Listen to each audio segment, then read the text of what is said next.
मेरा नाम रेखा है, उम्र 26 साल और मैं दिल्ली के सुल्तानपुरी में रहती हूँ।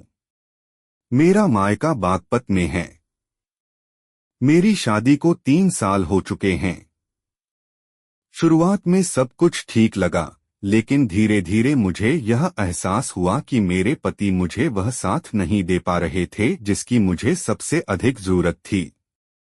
हमारे बीच वो करीबी नहीं थी जो एक पति पत्नी के रिश्ते को मजबूत बनाती है।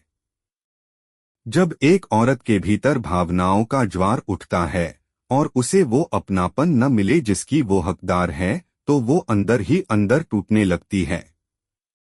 यही मेरे साथ भी हुआ। मैं तड़पती रही, अकेलेपन में खुद को खोती रही।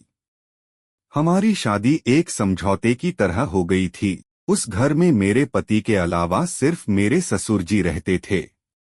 मेरी सास का निधन हो चुका था। ससुर जी उम्र में जरूर बड़े थे, लेकिन बहुत ही समझदार और शांत स्वभाव के इंसान थे। जब मेरी शादीशुदा जिंदगी बिखरने लगी, तब उन्होंने मुझे सहारा दिया। मैंने उनके सामने अपनी दिल की बात रखी, अपने दुख, अपनी तड़प, अपने टूटते हुए सपनों के बारे में बताया। वो सब सुनते और बस इतना कहते, बेटी सब ठीक हो जाएगा। धीरे धीरे हमारे बीच एक अजीब सी निकटता बनने लगी। वो मेरे दर्द को समझने लगे और मैं उन्हें एक अपने जैसे इंसान के तौर पर देखने लगी।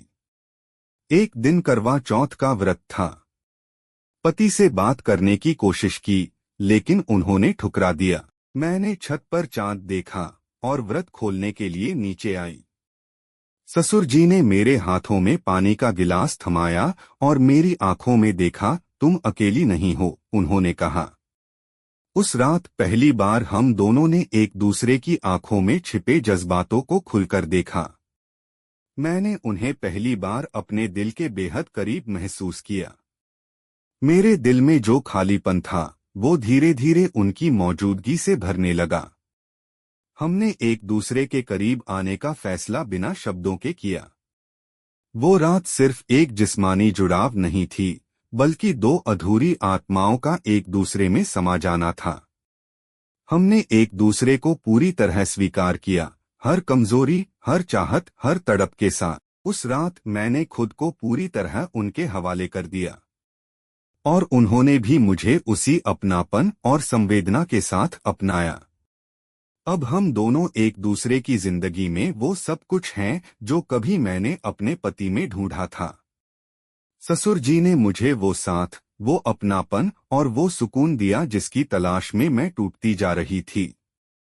आज हम दोनों एक दूसरे के साथ एक नए रिश्ते में बंधे हैं, जिसमें कोई झूठ नहीं, कोई दिखावा नहीं। सिर्फ दो लोग हैं जो एक दूसरे के ख्म भर रहे हैं। क्या यह गलत है कि हमने अपनी खुशियां वहां ढूंढी जहां दिल को सुकून मिला?